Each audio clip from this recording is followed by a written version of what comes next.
Abra sua Bíblia, eu quero o livro de Gênesis, capítulo 2.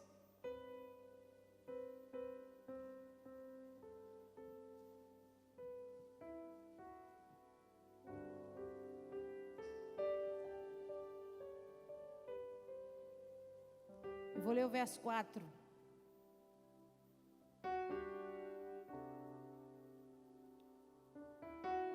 Livro de Gênesis, capítulo 2, verso 4. Você achou? Diga amém. Assim diz o Senhor para nós essa noite. Essa é a gênese dos céus e da terra, quando foram criados, quando o Senhor Deus os criou. Amém? Feche os seus olhos, abaixa a sua cabeça. Poderoso Deus, em nome de Jesus, essa é a tua santa palavra. E nós essa noite, Senhor, queremos ter um encontro com a verdade. Um encontro, meu Pai, com aquilo que não se encontra, Senhor, na superfície, só na profundidade. Aquele encontro que transforma, que muda e que gera autoridade diante do mundo espiritual. Por isso, Pai, em nome de Jesus, nos permita mergulhar essa noite, para experimentar dos teus segredos, para experimentar da tua palavra. Leva-nos, Senhor, consoante a tua vontade nessa noite, no nome poderoso de Jesus. Eu me coloco atrás da cruz de Cristo, a sombra do Onipotente, e eu te peço, toma esse altar que é teu de honra e direito, ministra sobre nós, para a glória do teu nome, no nome poderoso de Jesus. Amém, amém, amém. Você pode aplaudir ao Senhor? Aleluia! Quarta-feira passada nós começamos a campanha.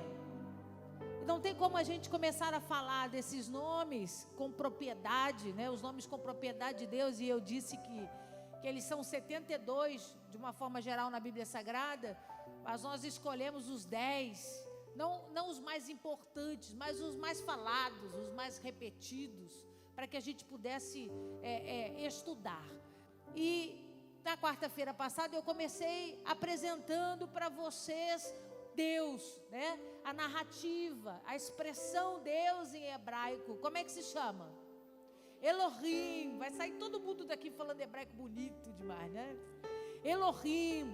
Elohim é Deus, mas não numa conotação de um ser espiritual apenas. Lembra que a palavra Elohim é dividida em 3 partes e carrega sobre ela 3 significados importantes. Elohim é criador, Elohim é forte e Elohim é poderoso. Essas três características juntas apresentam um Deus. O Deus grandioso, né? O Deus que tinha poder para criar, o grande criador de toda a terra. Então nós aprendemos quarta-feira que Elohim é uma forma, uma expressão de se chamar Deus, mas com entendimento, né? Você vai observar que quando a Bíblia Sagrada fala de deuses, envolvimento com a idolatria, ela vai usar Deus com letra minúscula. E sempre quando tiver Deus com letra maiúscula, ela está se referindo a Elohim. Amém? Glória a Deus. E aí nós aprendemos uma outra palavrinha chamada Eloá, que significa, é o derivado de Elohim, que significa Deus meu. Então toda vez na Bíblia Sagrada que você lê, né, Deus meu, a expressão em hebraico é Eloá, que significa Deus de intimidade, Deus da proximidade. E Eloá carinhosamente é chamado de Eli ou Eloi, que você aprendeu bem, que é uma expressão como se fosse no diminutivo, carinhosamente, só para poucos, para aqueles que realmente mergulham num nível de intimidade profunda com esse Deus maravilhoso. E aí eu disse para vocês, né, que hoje nós daríamos continuidade, vocês entenderiam por que a nomenclatura mudou do capítulo 1 até o verso 3 do capítulo 2, onde o tempo todo só fala a palavra Elohim, só fala a palavra Deus, e a partir do verso 4, uma nova palavra aparece aí para nós, né? Eu li para você. Essa é a gênese dos céus e da terra. Gênese significa princípio, começo dos céus e da terra, quando foram criados, leia aí, quando o Senhor Deus, observa que Senhor está totalmente com letra maiúscula, caixa alta que a gente chama, né, letra de imprensa, todo ele. Então foi uma palavra nova, imputada dentro de toda essa estrutura aqui. E a gente vai entendendo que isso não é colocado ao seu bel prazer, de qualquer forma ou de qualquer jeito. É claro que existem significados extremamente importantes por detrás disso. Primeira coisa que eu quero dizer é que a gente aprendeu que essa ordem que a Bíblia Sagrada nos apresenta é a ordem cronológica dos fatos, não a ordem, né, da sua escritura. É por isso que nós vamos ver livros mais na frente, trazendo referências extremamente importantes. E você vai dizer, mas eu já tinha lido isso em Gênesis. Mas Gênesis representa o primeiro livro, mas não foi o primeiro livro a ser escrito. Moisés escreveu o livro de Gênesis. Olha quanto tempo depois de toda a história dos patriarcas de Israel. Quem eram os patriarcas?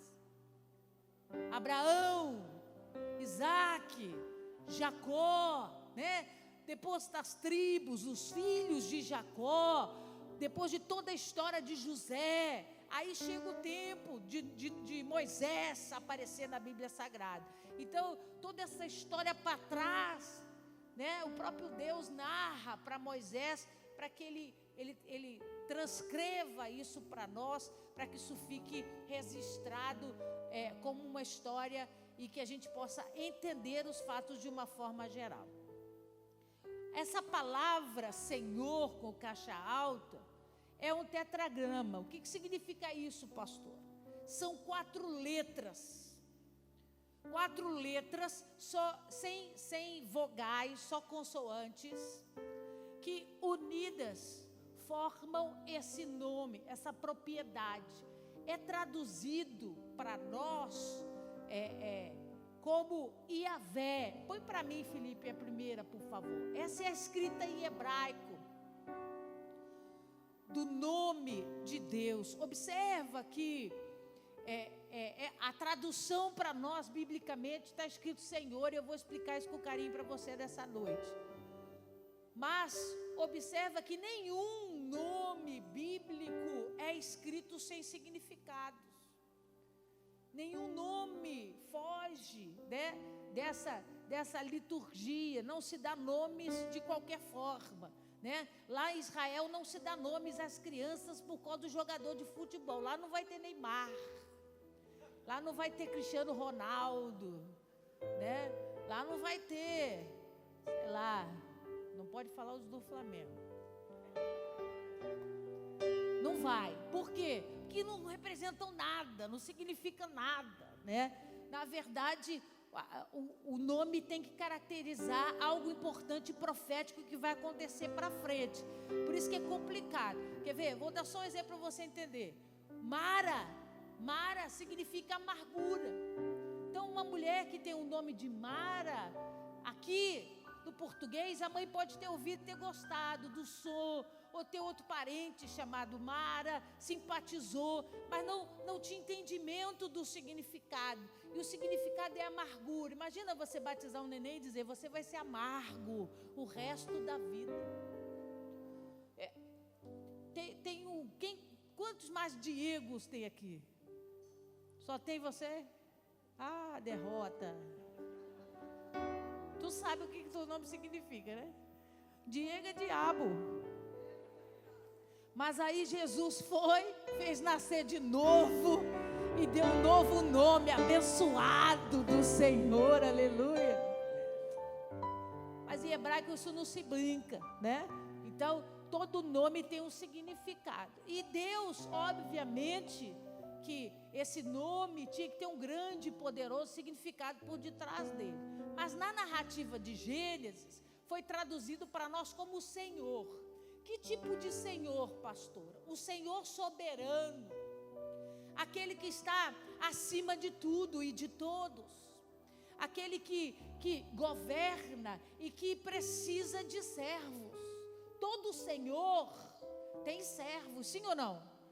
Todo senhorio precisa de servos. Mas eu preciso contar o segredo para você. Por que Gênesis capítulo 1, durante todo o tempo da criação, eles chamam Deus de Elohim, o Deus da criação, o Deus forte, o Deus poderoso. E depois que tudo está pronto, os animais, os céus, o homem, tudo está organizado, tudo pronto. Então, a Bíblia começa a chamar essa pessoa que criou todas essas coisas, não mais apenas de Elohim. Ele diz, essa é a gênese dos céus e da terra, quando foram criados, quando o Senhor Deus, então a tradução é Yavé Elohim. O Yavé são Felipe, vacalha aí a minha. O Yavé é essa escritura. Observa que para nós é HWHY, só que em hebraico se lê de trás para frente.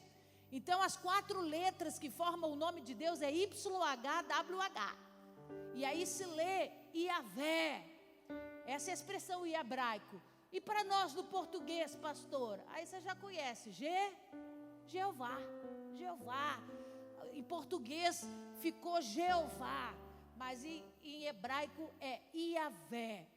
E aí, toda a parte do capítulo 2, a partir do verso 4, nunca mais ele vai chamar Deus de Elohim somente. Ele vai começar a dizer, acompanha aí para você ver. Não havia ainda nenhuma planta no campo da terra, pois ainda nenhuma erva do campo havia brotado, porque o Senhor Deus, Yavé Elohim. Versículo 7. Então formou Yavé Elohim, o Senhor Deus, ao homem e o pó da terra. Versículo 8. E plantou Yavé Elohim, o Senhor Deus. Vira a página para você ver. Do solo fez versículo 9. Do solo fez Yavé Elohim. E aí você vai ver o tempo todo, em todos os versículos, não mais uma referência apenas de Elohim, mas de Yavé Elohim. Por quê, pastora? Porque quando esse nome foi traduzido para a palavra Senhor para nós, o sentido de soberania, né, daquele que governa, Deus estava trazendo uma resposta diferenciada. Ele é o único Deus, que eu não posso dizer que ele é o único. Existem outros com letra minúscula que concorrem a vida toda ao posto da soberania. Mas a Bíblia é clara, só tem um que é soberano. Só tem um que governa sobre a terra e os céus. É dele todo o poder e autoridade.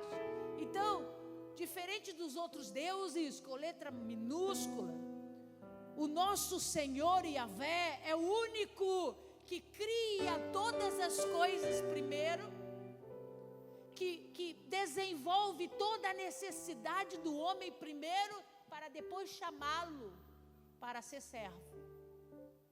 Você pegou? Primeiro ele fez a terra, ele fez os mares, ele fez os animais, ele fez separação entre a noite e o dia, ele criou as plantas, ele plantas e depois deu frutos, que as sementes estavam dentro dos frutos. Tudo o que o homem precisava para ser pleno estava sobre a terra. O homem não precisou pedir nada. Eu queria uma árvore assim, não. Deus deu todos os frutos para ele comer, os animais, a água salgada do mar, o dia, a noite, tudo que o homem precisava, Deus criou. Elohim, o Criador, fez.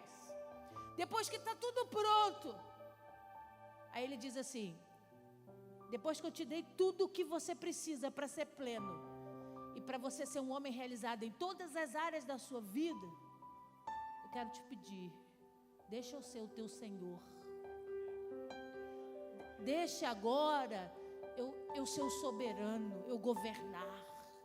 Por que é diferente, pastor? Porque em qualquer outra cultura idólatra, do Deus com letra minúscula, Primeiro você serve, para depois Ele te dar. Primeiro Ele diz: me sirva, me obedece, faz o que eu estou te pedindo, se sacrifica, para depois eu te dar.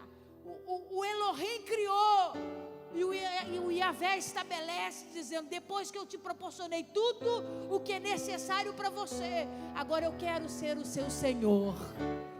Agora eu quero governar sobre a sua vida.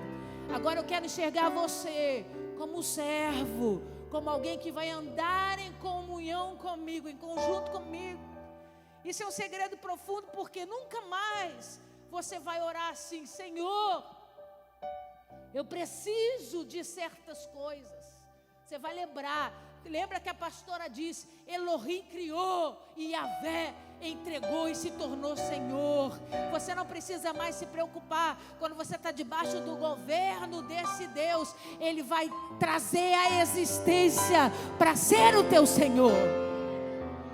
Ele vai fazer o que precisa ser necessário para ser o teu Senhor. Porque o desejo dele é ter relacionamento, é ter intimidade. O desejo dele é que ele possa determinar por palavras, projetos poderosos sobre a minha vida e a sua vida. Você pegou? Então, a partir do capítulo 2 muda tudo, porque ele diz: já está tudo pronto, eu dei, sem pedir nada em troca, patrocinei tudo, criei todas as coisas, tudo que você precisa foi criado. Agora nós vamos caminhar junto. Eu sou o seu Senhor e você vai ser aquele meu amigo, meu filho, meu parceiro, que nós vamos trocar intimidade, nós vamos trocar relacionamento, nós vamos crescer junto, que isso era o desejo de Deus. Por isso que a Bíblia diz assim: já estão nas regiões celestiais todas as nossas bênçãos. O que ele está dizendo? Elohim já fez tudo. Agora, caminhando com o Yahvé, nós vamos desfrutar disso tudo debaixo do senhorio dele, debaixo da vontade dele, debaixo do governo dele. Você entendeu? Diga amém. Então, a palavra Yahvé vai aparecer quase 7.000 vezes na Bíblia Sagrada. E a história, passa para mim outro, por favor. Aqui você entende. Ele bota lá, ó, as letras em hebraico, Yud, Yeh, Vav, Yeh, que são as letras em hebraico, lê da direita para a esquerda. E esse é o nome próprio de Deus. Pastora, como que a gente tem certeza que esse é o nome próprio de Deus? Aí que a gente vai ver aquela mistura dos livros fora do lugar. Vai lá comigo, por favor, em Êxodo, capítulo 3.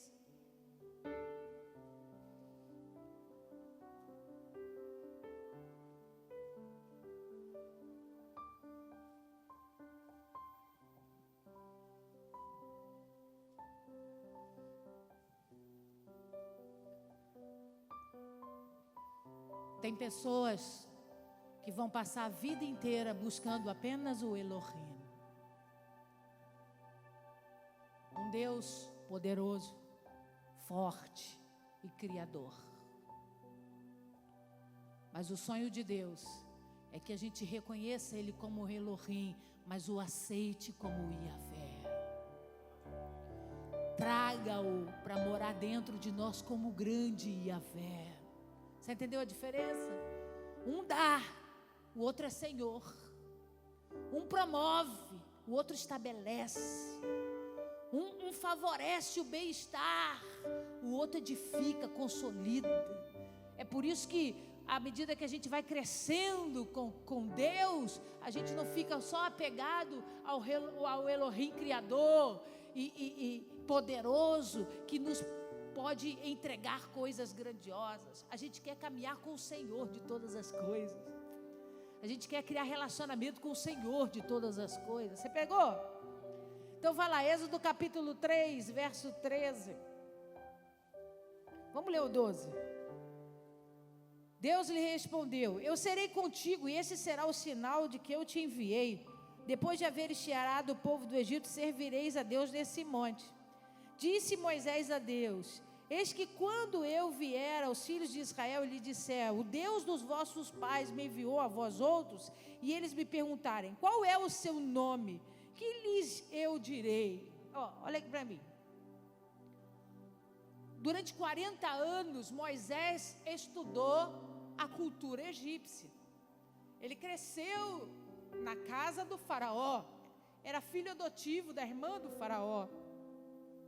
E lá, ele aprendeu que todo Deus invocado no Egito tinha um nome.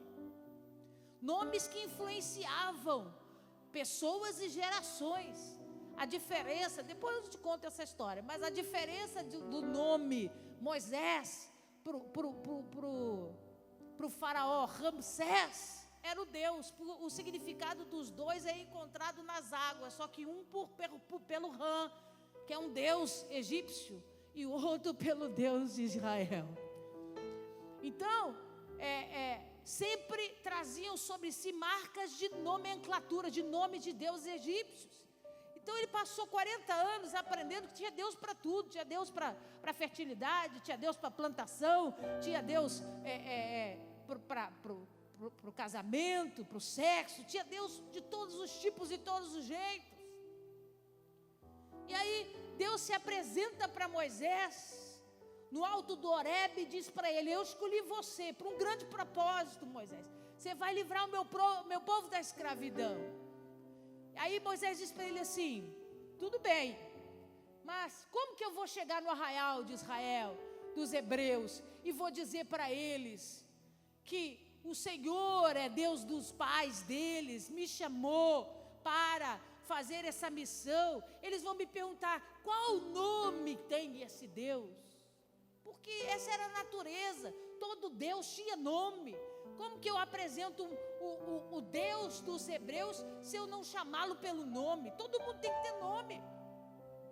Ninguém nasce sem nome. Você pode demorar até para escolher, mas depois você vai ter que ir lá dar o nome para registrar no cartório. Como que esse Deus poderoso que estava tendo um encontro com Moisés não ia dizer o seu nome? Aí Moisés diz, como que eu vou dizer a eles, a que nome eu vou apresentá-los? Aí olha a resposta. Versículo 14. Disse Deus a Moisés, eu sou o que sou. Eu sou o que sou. Aí continua assim, disse mais, ainda dirá aos filhos de Israel, eu sou, me enviou a vós outros. Eu sou o que sou, é a tradução das 4 letras de Yahvé, que você está vendo lá. A junção do tetragrama, eu sou o que sou, é essa junção dessas letras. Todo nome tem significado. A pronúncia é Yahvé, mas o significado é eu sou o que sou. O que está por detrás disso, que é muito mais poderoso, é que dentro dessa junção, desse tetragrama, dessas 4 letras, existe uma flexibilidade do verbo. Enquanto o verbo que agia sobre o Elohim era criar, fazer, o verbo que age sobre Yahvé é ser. Por isso que ele diz, eu sou o que sou. Mas existe uma flexibilidade, você pode ler essas letras, ele dizendo, eu sou o que sou. Ou você pode ler ele dizendo, eu fui, eu sou e eu serei. A flexibilidade dos verbos, porque diferente de Elohim, que é criador, que é aquele que opera, que faz, o Yahvé o Yahvé carrega sobre si o verbo ser. Então ele diz, eu fui, eu sou e eu serei. Qual o seu nome? Eu sou o que sou. não tem outro, não existe outro. Você me encontra em qualquer tempo da história da terra. Eu estava lá, eu fui, eu estou agora, eu sou, e lá na frente vocês me encontrarão, porque eu serei lá também.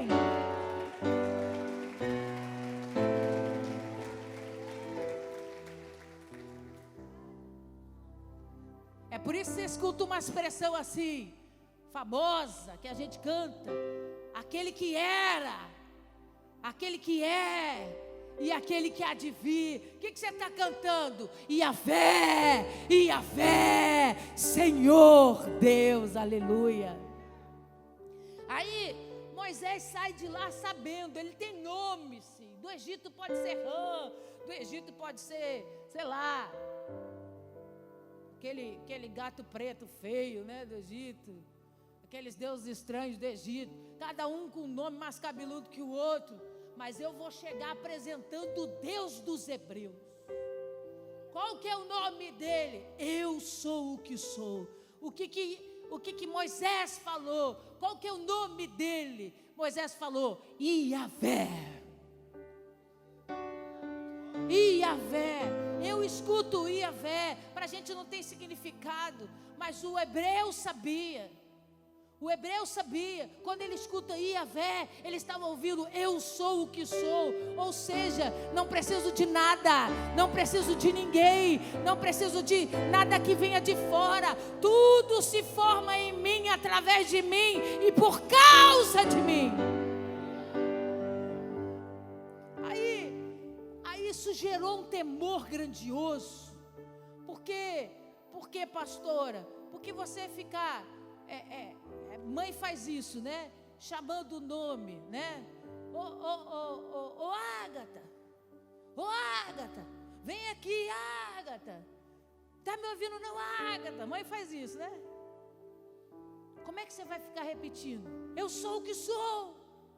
Eu sou o que sou. Um nome extremamente complexo, debaixo de uma realidade poderosa diante do mundo espiritual. Então Deus orienta Moisés em Levítico. Vai lá comigo, por favor. Levítico capítulo 24.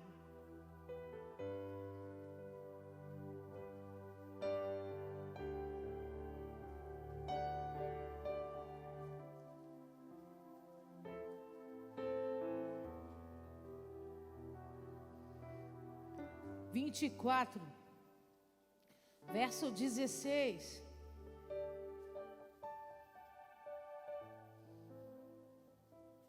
Você achou? Diga amém. Aquele que blasfemar o nome do Senhor será morto. Toda a congregação o apedrejará, tanto o estrangeiro como o natural. Blasfemando o nome do Senhor será morto. Então, observa que o verbo é blasfemar. O que é blasfemar?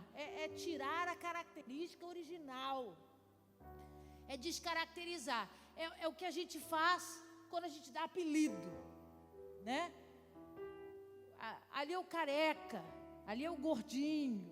Você descaracteriza. Qual que é o nome dele? Eu não sei. Procura o gordinho da mesa de som, cujo nome é meu marido.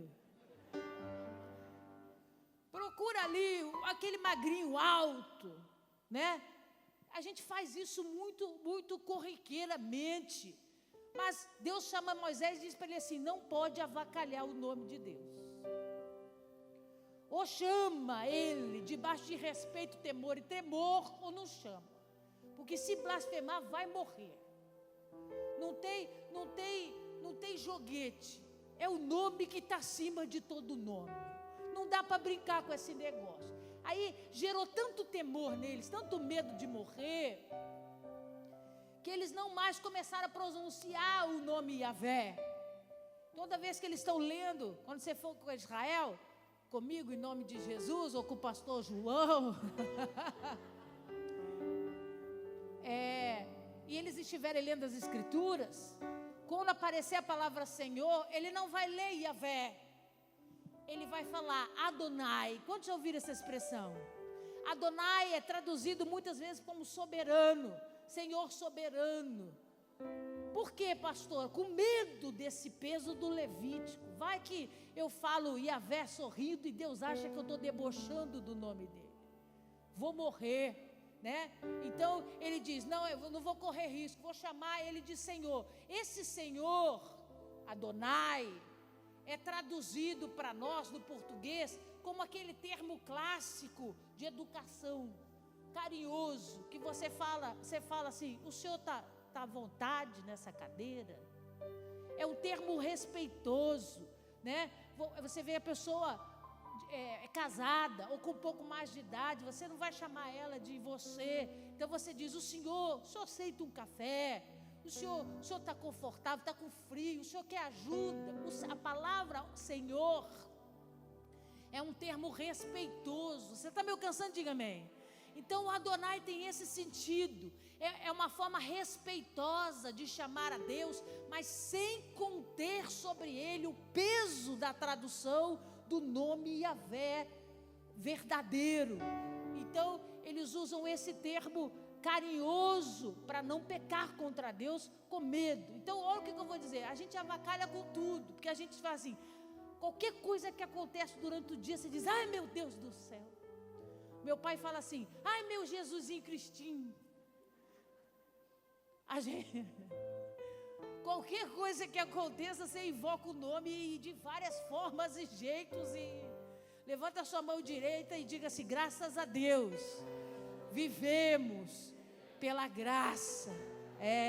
Você está vivo aí, não está fulminado por causa da graça, porque do contrário a gente estava ferrado, né? Então, eles por respeito começam a chamar a Deus de Adonai. Vocês também, tem dois termos muito usados em Israel, que vocês vão ouvir. Eles falam, também muitas vezes chamam Deus de eterno. Quantos já ouviram essa expressão? Vamos fazer uma oração ao eterno, levanta as mãos ao eterno. O eterno é Hashem. É Hashem. E é uma forma também de todo mundo saber de quem está se falando, sem ter que pronunciar esse nome poderoso, né, sobre a terra. Aleluia. Mas eu quero mostrar para você, vai lá comigo, por favor, no livro de Hebreus, capítulo 13.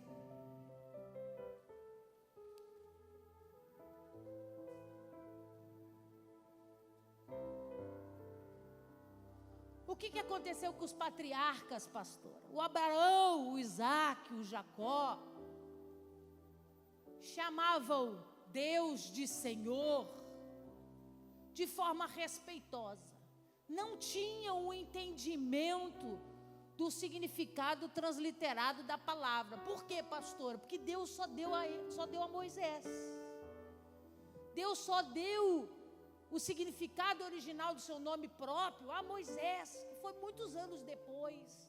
Então, quando você for ler a história de Abraão, a história do Isaac, a história do Jacó, vai estar Senhor com letra maiúscula, porque quem escreveu Gênesis? Presta atenção aqui em mim. Quem que escreveu Gênesis? Moisés já sabia que ele era Yahvé, por isso que está lá Senhor com letra maiúscula. Mas os patriarcas chamavam Deus de forma respeitosa, mas sem entender a profundidade da revelação do seu nome, porque isso só foi dado a Moisés muitos anos depois. Então eles chamavam Deus de forma respeitosa, mas não conseguiam compreender a profundidade. E eu quero abrir meu coração para você. Tem coisas que Deus vai revelar a mim e a você, segredos profundos, que muitos que já passaram por aí não chegaram.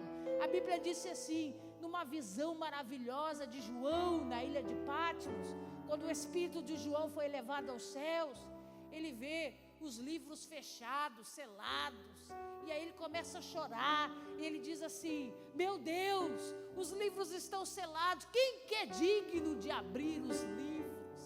Aí uma voz por detrás do João diz assim, não chora não, porque tem um que é digno de abrir os livros.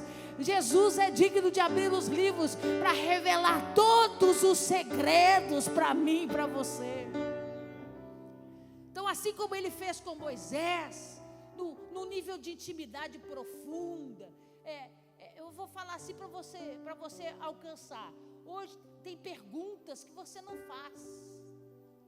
Você não faz. Por quê? Porque entra na intimidade do teu irmão. Então, às vezes, você passa até a cabeça, você diz assim, eu acho que, pode ser que eles estejam tendo uma vida meio esquisita, mas você não vai até eles fazer perguntas. Tem uns cabras que faz, né? Cara de pau. Mas você não vai perguntar para um homem qual o tamanho da sua cueca. Aí você cumprimenta a irmã e diz, qual que é o tamanho do seu sutiã? Por quê? Porque isso não interessa para ninguém. Isso é algo muito íntimo, né? Então, a revelação que Deus fez com Moisés, naquele momento, era algo de muita intimidade. Não poderia se dizer o nome de Deus de qualquer forma ou de qualquer jeito. Então ele entra num processo de relacionamento com Moisés. Onde ele diga, vou te contar um segredo que até hoje ninguém sabe. Eu já andei com o pai da fé, eu já andei com o filho da promessa, o Jacó, o pai das 12 tribos, meu amigo, construiu a nação dos hebreus. Mas Moisés, eu vou trocar essa intimidade, é com você. Eu vou trazer essa revelação, é para você. Você pegou? Levanta a sua mão direita e diz, eu quero, Deus. Eu quero receber esse nível de revelação e de intimidade da tua parte, no nome poderoso de Jesus, aleluia.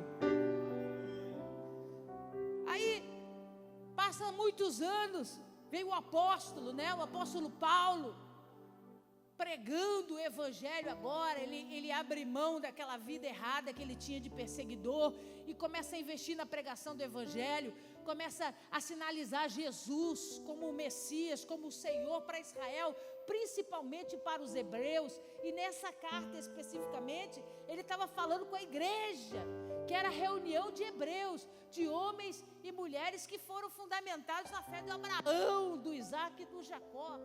Aí, olha o que o Paulo diz, 13, verso 7. Lembrai-vos dos vossos guias, os quais vos pregaram a palavra de Deus, e considerando atentamente o fim da sua vida, imitai a fé que tiveram. Paulo era um homem muito inteligente. Estudou aos pés de Gamaliel, um dos maiores professores, letrados, né? Conhecedor das escrituras sagradas. E o Paulo começa o discurso para os hebreus dizendo assim, eu não quero que vocês percam a fé ou o orgulho de dizer que vocês são filhos do Abraão, do Isaac e do Jacó. Eu não quero que vocês achem que para aceitar um novo Senhor, vocês têm que abandonar a experiência dos patriarcas. Não é nada disso que eu estou dizendo. Eu quero incentivar vocês a alimentar essa fé. O Abraão tem história para contar, o Isaac tem história para contar, o Jacó tem história para contar. Então guarda a fé, guarda a experiência, guarda o testemunho, investe nisso. Mas o que eu quero te contar agora é muito mais precioso. Olha a sabedoria do Paulo. E às vezes a gente quer chegar para o irmão que está chegando da igreja e quer dizer para ele algumas coisas. Esses ídolos romanos não são nada, joga tudo fora. E você precisa seguir só Jesus. Eu não estou dizendo que você está errado, a verdade é essa. Mas com sabedoria, o Paulo falou assim, o Abraão é muito importante para a nossa fé. Como a Maria é muito importante para a nossa fé. Conta a história de Jesus sem falar da Maria. Ela é peça fundamental da construção da nossa fé. Mas só um é Senhor. Só um é Senhor. Aí, olha o que o Paulo fala, no versículo 8. Ele está pregando para quem? Está pregando para quem? Para os hebreus. Olha o que ele diz. Jesus Cristo, ontem e hoje, é o mesmo, e o será para sempre. Olha a jogada de palavras. O que o Paulo estava dizendo? Guarda a experiência do Abraão, guarda a experiência do Isaac e do Jacó. Se espelha na fé desses homens. Mas eu preciso revelar uma coisa para vocês. Jesus Cristo é Yahvé. Jesus Cristo é o grande eu sou. Jesus Cristo foi, Ele é e Ele será para toda a eternidade. Jesus é o Yahvé da vida de vocês. Você pegou? Olha a profundidade da revelação do Paulo para os hebreus. Ele não pode dizer ele Yahvé, por respeito à doutrina, por respeito às leis mosaicas, né, a lei de Moisés, mas ele na jogada de palavras ele diz, vocês respeitam o Yahvé, o Adonai. Deixa eu dizer uma coisa, ele é Jesus, Jesus e ele são a mesma pessoa. Então vamos falar de Jesus, vai lá em João. Eu falei que a gente ia ler Bíblia, né? Você está animado? João capítulo 8. Ah, pastora, mas quem falou isso foi Paulo. Foi. Mas vamos ver.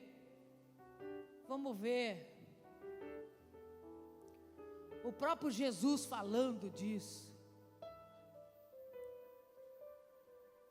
Observa que João capítulo 8, vamos ler primeiro o verso 24. Por isso eu vos disse, ouço folhas. Vou beber aqui para você achar João.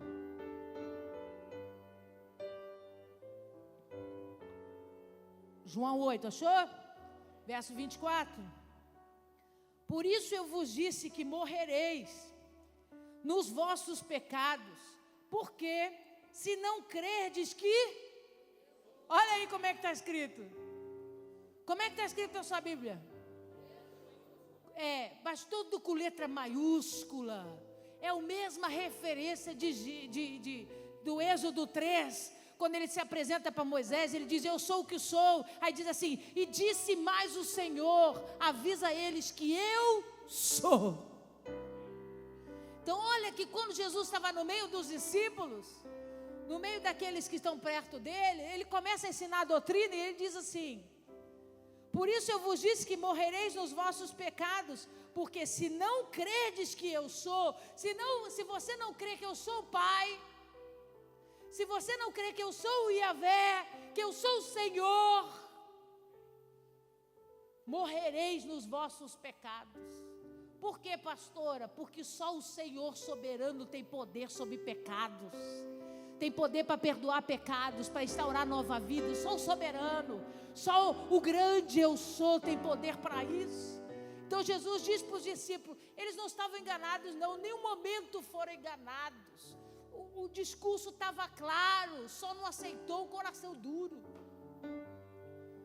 O discurso estava ali, sendo pregado diante deles todos os dias. Ele se revelando, eu sou o grande eu sou. Eu estava na criação com Elohim, mas agora eu sou o Senhor da vida de vocês. Agora eu sou como Yahvé foi durante muito tempo. Só que agora eu estou aqui no meio de vocês. O Yahvé Emanuel, o Deus conosco, se revelando. Observa comigo agora o verso 58.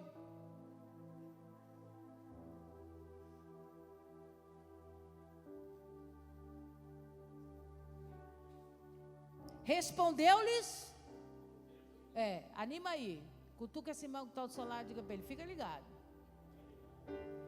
Respondeu-lhes, então não foi nenhum outro religioso.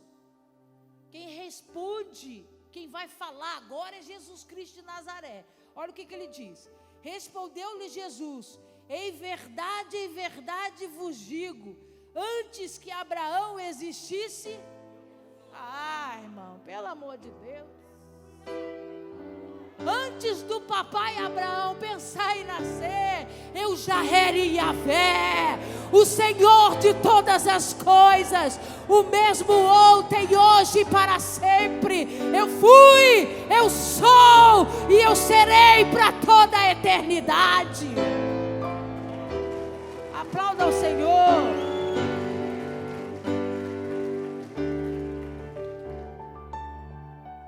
Mas para mim, um dos momentos mais especiais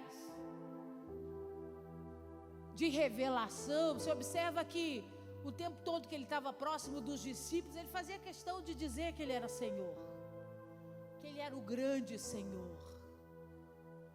que sobre ele tinha todo o poder e autoridade. Os íntimos não ficavam sem informações. Os íntimos não ficaram sem respostas para as suas perguntas. O problema é que chegou a hora de algumas pessoas de fora passarem por essa experiência. E para mim, o texto de João capítulo 18 é essa grande revelação. Abre lá que a gente vai ler com carinho.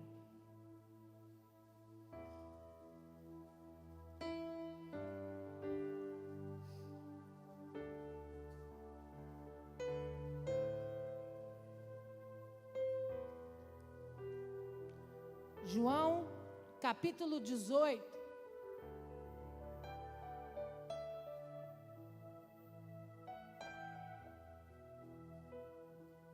Você achou? Tendo Jesus dito essas palavras, saiu juntamente com seus discípulos para o outro lado do ribeiro de Cedron, onde havia um jardim, e ele entrou com eles. O ribeiro de Cedron é a parte, assim que a gente desce do Monte das Oliveiras, tem um platô, uma planície assim, era onde se instituía esse lugar reservado, que a Bíblia vai chamar para nós de Jardim do Getsêmani, o lugar da prensa das azeitonas. Era o lugar onde, obviamente, só tinham oliveiras plantadas, e ali eles recolhiam as azeitonas para prensá-las, né, nesse processo da fabricação do azeite. Então, observa que ele atravessa o ribeiro de Cedron e vai em direção a esse jardim. E Judas, o traidor, também conhecia aquele lugar, porque Jesus ali estivera muitas vezes com seus discípulos.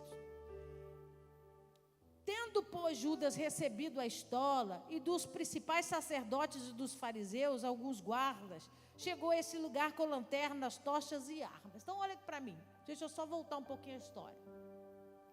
Eles estavam no cenáculo, participando da última ceia. Foi um dia muito longo, um dia onde Jesus trouxe discursos muito poderosos a respeito do reino de Deus, onde ele lava os pés dos discípulos, onde ele faz referência ao elemento do pão, ao elemento do vinho como o corpo e o sangue de Jesus, faz toda a analogia para que não haja dúvida de todo o simbolismo que ele iria passar.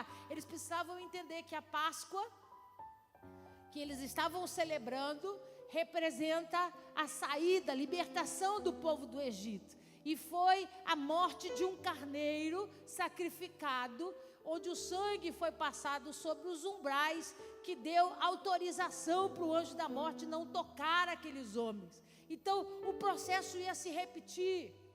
Um cordeiro precisava ser sacrificado e o sangue ser extraído dele para trazer libertação novamente sobre o povo. Então não deixou dúvida nessa conversa, né?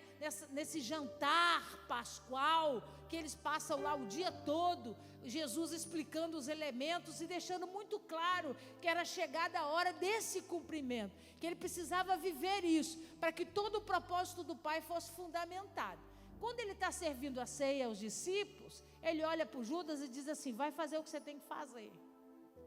Ele já sabia o que ia acontecer. O Judas levanta da mesa e vai embora. Vai ao encontro dos líderes religiosos, ali trair Jesus por 30 moedas de prata. Então ele não participa desse ritual final da ceia. E aí, quando acabam de ceiar, a Bíblia diz para nós, e cantando um hino, eles vão em direção ao jardim do Getsêmani. E eles chegam no jardim. Aí esse texto especificamente fala que o Judas já não chega lá sozinho. Ele chega com a escolta. Lê comigo com carinho. Tendo, pois, Judas, versículo 3. Tendo, pois, Judas recebido a escolta, e dos principais sacerdotes e dos fariseus, alguns guardas, chegou a esse lugar com lanternas, tochas e armas. Então, não foi um grupinho pequeno, não. Foi gente à beça, soldados romanos, né? A escolta era romana. E líderes religiosos, fariseus, representantes, né, da religião judaica, para encontrar com Jesus nesse lugar. Continua lendo comigo. Sabendo, pois, Jesus todas as coisas que sobre ele haviam de vir, adiantou-se e perguntou-lhes: a quem buscais? Quando chega a tropa de Roma, o exército, a escolta de Roma, e aqueles homens todos com armas, né, espadas, tochas, luminárias, lanternas, aqui é lamparina, não tinha lanterna igual a nossa hoje, né? Eram lamparinas. Aí chega aquele alvoroço todo, Jesus se antecipa, já sabia o que ia acontecer. Aí ele diz assim: a quem buscais? Aí olha o que diz as Escrituras, verso 5. Respondeu-lhe a Jesus, o Nazareno. Então Jesus lhe disse: sou eu. Ora, Judas o traidor estava também com eles. Observe, Jesus se antecipa e diz assim: quem vocês estão procurando? Quem vocês estão procurando? Aí ele diz: Jesus o Nazareno. Por quê? Porque muitos dos soldados romanos que lá estavam não sabiam quem era Jesus. Ouvia falar que tinha um homem que estava fazendo sinais, mas não tinham intimidade com ele, né? E Jesus andava sempre rodeado de muitas pessoas. Então ele diz: o que vocês estão procurando? Aí os soldados repetem: Jesus o Nazareno. Aí ele responde: sou eu. Aí acompanha comigo, versículo 6. Quando, pois, Jesus lhe disse: sou eu, recuaram e... então vamos raciocinar, irmão. Vamos raciocinar. Você pergunta assim: a quem você está procurando? Aí você diz assim: a Érica, me ajuda a pregar. O que você veio buscar? Aí qual que foi a minha resposta? Sou eu. Caiu alguém? Caiu alguém? Por que com Jesus caiu? Porque ele não disse: sou eu. O que ele respondeu? Eu sou. A quem buscais? A quem buscais? Aí ele diz: Jesus o Nazareno. Aí ele diz: eu sou. Ele diz: eu sou o Yahvé, o Senhor. Eu sou o que sou, o grande Senhor de toda a terra. Aí, amigo, tremeu foi tudo. Porque a experiência não era com os discípulos, não. Quem que caiu aí? Caiu todo mundo, os soldados romanos, os líderes religiosos que não acreditavam, toda a tropa que estava lá caiu. É o que está escrito na Bíblia Sagrada. Aí, quando ele diz: sou eu, recuaram e caíram por terra. Todos eles caíram. Se eu me apresento, você me chama pelo nome e eu me apresento, que poder tem nisso? O problema é que ali ele estava dizendo: vocês não vieram buscar o Jesus Nazareno, né? O que cresceu em Nazaré, o filho do carpinteiro. Vocês vão levar preso hoje é Yahvé. Vocês vão levar hoje preso é o grande, eu sou o que sou, o Senhor da vida de vocês. Aí tremeu tudo, caíram por terra. Aí a Bíblia diz assim, ó, Jesus de novo lhe respondeu: a quem buscais? Responderam: a Jesus o Nazareno. Aí ele diz no versículo 8: então lhe disse Jesus: já vos declarei que sou eu. Se é a mim, pois, que buscai, deixai ir estes, para se cumprir a palavra que dissera: não perdi nenhum dos que me deste. Vocês já sabem o que vocês vieram buscar. Foi a primeira vez que ele se revela dessa forma, publicamente, para gentios, para idólatras, para pessoas que não tinham essa fé. Você leu comigo João 8, todas as duas vezes que ele se revela como grande eu sou, ele está falando para os discípulos, para a multidão que o seguia. Pastor, o que você quer dizer isso? Ele sabe o quanto poder tem sobre esse nome no mundo espiritual. Você não serve a um Deus que tem um nome comum. Você não chama o teu Deus apenas pela propriedade. Quando você ora e invoca o nome do teu Deus, você sabe exatamente com quem você está falando. Não tem outro. Ele é Deus, Ele é Elohim, Ele é Criador, Ele é forte, Ele é poderoso, mas Ele é Yahvé, Ele é o único, Ele é o grande eu sou o que sou, aleluia. Pastora, por que é importante a gente saber disso? Porque a partir de quarta-feira que vem, nós vamos começar a estudar as facetas de Yahvé. Em cada movimento da história, Yahvé, o grande eu sou, se manifesta de uma forma especial e diferenciada. Para quê? Para gerar em nós a total referência do cumprimento do seu propósito. Eu escrevi aqui assim, uma cola para você. Elohim é Deus que faz. Elohim é o Deus que cria. Elohim é o Deus que executa. Yahvé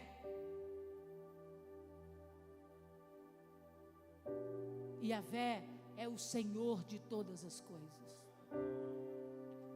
A soberania está sobre Ele.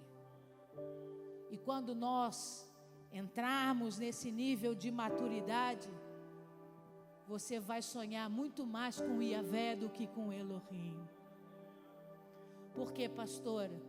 Porque quem recebe Yahvé como o Senhor sabe que o Elohim já promoveu todas as coisas. Não há sobre ele ansiedade, medos ou insegurança. A quem você serve? Yahvé. Quem é o Senhor da tua vida? Yahvé, o grande eu sou. É por isso que você não teme, amigo, porque quando eu me submeto ao senhorio dele, ele já fez todas as coisas, ele já cumpriu todas as coisas, ele já estabeleceu todas as coisas sobre a minha vida, aleluia. Fique de pé no seu lugar.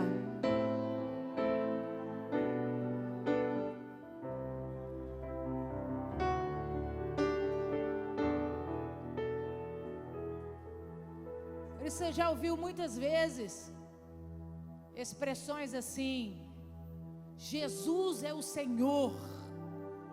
É pautado naquele texto de João capítulo 8 que nós lemos. Ele é Yahvé.